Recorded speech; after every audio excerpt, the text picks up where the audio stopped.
ಎಲ್ರಿಗೂ ನಮಸ್ಕಾರ. ನಾನಿವತ್ತು ತಗೊಂಡಿರೋ ಟಾಪಿಕ್ಕು ಕಾವೇರಿ ನದಿಯ ಉಪನದಿಗಳನ್ನು ನಾವು ಹೇಗೆ ಸುಲಭವಾಗಿ ನೆನ್ಪಿಟ್ಕೊಳ್ಬೋದು ಅನ್ನೋದನ್ನು ಒಂದು ಸೂತ್ರದ ಮೂಲಕ ನಾನು ನಿಮಗೆ ತಿಳಿಸ್ಕೊಡ್ತೀನಿ.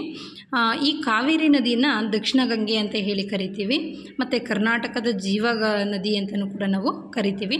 ತಮಿಳುನಾಡವರು ಸಹ ಕಾವೇರಿ ನದಿನ ಜೀವನದಿ ಅಂತ ಹೇಳಿ ಕರೀತಾರೆ. ಈ ಕಾವೇರಿ ನದಿಯ ಉಪನದಿಗಳು ಯಾವುವು ಅನ್ನೋದನ್ನು ಒಂದು ಸೂತ್ರ ಇದೆ, ಹೇ ಬಾಚಿನ ಸುಶೀಲಾ ಅಕ್ಕ ಅಂತ ಹೇಳಿಬಿಟ್ಟು.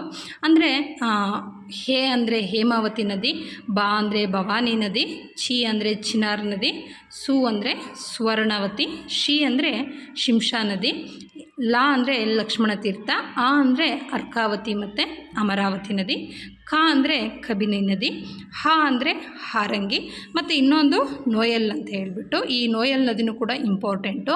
ನಾನಿಲ್ಲಿ ಚಿನಾರ್ ನದಿಗೆ ಮಾರ್ಕ್ ಮಾಡಿದ್ದೀನಿ. ಇದು ಆಲ್ರೆಡಿ KPSCಲಿ ಕ್ವಶನ್ ಆಗಿದೆ. ಯಾವ ರೀತಿ ಕ್ವಶನ್ ಆಗಿದೆ ಅಂತಂದರೆ, ಚಿನಾರ್ ನದಿಯು ಯಾವ ನದಿಯ ಉಪನದಿಯಾಗಿದೆ ಅಂತ ಕೇಳಿದ್ದಾರೆ. ಹಾಗಾಗಿ ಈ ನದಿಗಳ ಬಗ್ಗೆನೂ ಕೂಡ ತುಂಬ ಇಂಪಾರ್ಟೆಂಟು. ಮತ್ತು ನಮಗೆ ಈ ನೋಯಲ್ ನದಿನೂ ಕೂಡ ಇಂಪಾರ್ಟೆಂಟ್, ಯಾಕೆ ಅಂದರೆ ಇದನ್ನು ನಾವು ಕೇಳಿರೋದಿಲ್ಲ. ಈ ಕಾವೇರಿ ನದಿ ಒಟ್ಟು 805 ಕಿಲೋಮೀಟರ್ ಉದ್ದ ಹರಿಯುವಂತಹ ನದಿ. ಈ ಕಾವೇರಿ ಕರ್ನಾಟಕದಲ್ಲಿ 320 ಕಿಲೋಮೀಟರು ಹರಿಯುತ್ತೆ, ಮತ್ತು ತಮಿಳುನಾಡಲ್ಲಿ 421 ಕಿಲೋಮೀಟರು ಉದ್ದ ಹರಿಯುವಂಥದ್ದು. ಇನ್ನು ಗಡಿ ಭಾಗದಲ್ಲಿ 64 ಕಿಲೋಮೀಟ್ರು ಹರಿಯುತ್ತೆ. ಒಟ್ಟು ಕಾವೇರಿ ನದಿಯ ಉದ್ದ ಎಷ್ಟಿದೆಯಪ್ಪ ಅಂತಂದರೆ 805 ಕಿಲೋಮೀಟರ್ ಅಂತ ಹೇಳಿಬಿಟ್ಟು. ಈ ಕಾವೇರಿ ನದಿಯ ಜಲಾನಯನ ಕೆಲವೊಂದು ವಿವಾದಿತ ರಾಜ್ಯಗಳನ್ನು ನಾವು ನೋಡ್ತೀವಿ. ಕಾವೇರಿ ನಮ್ಮದು, ನಮಗಿಷ್ಟು ನೀರು ಬೇಕು ಅಂತ ಹೇಳಿಬಿಟ್ಟು. ಇಲ್ಲಿ ಯಾವೆಲ್ಲ ರಾಜ್ಯಗಳು ವಿವಾದಕ್ಕೊಳಗಾಗಿದ್ದಾವೆ ಅಂತಂದರೆ, ಕರ್ನಾಟಕ, ತಮಿಳುನಾಡು, ಪಾಂಡಿಚೇರಿ, ಕೇರಳ ಅಂತ ಹೇಳ್ಬಿಟ್ಟು.